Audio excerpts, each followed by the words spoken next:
Dikur punonte në ndërtimtari, sot është në krye të Premier League. Igor Thiago, që po e sfidon Erling Haalandin për kputjen e orë të Premier League, nuk arriti lehtë këtu ku është sot. Igor Thiago e humbi babain e tij kur ishte në moshën 13 vjeçare dhe ju derse të nis punën që në moshë të vogël. Fillimisht duke shpërndar broshura nëpër rrugë, pastaj edhe në ndërtimtari, duke u bërë burr që në moshë të re. Por ajo që ja shpëtoi jetën ishte futbolli. Edhe pse karriera e tij nuk ishte as pak e lehtë. Nga Brazili erdhi në Evropë, në Bullgari te Ludogorets, ku e tregoi fillimisht veten e tij.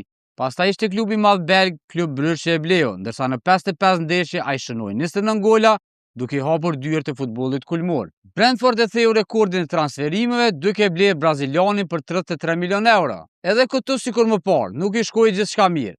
Asnjë gol në sezonin e parë dhe shumë lëndime. Kur mendua që do të harrojë, largimet e Mbuemo dhe Visa e kthyen atë në skenë. Tani në kampionat ka 17 gola në vendin e dytë në garën për kputjen e artë, aty ku lufton me Erling Haaland.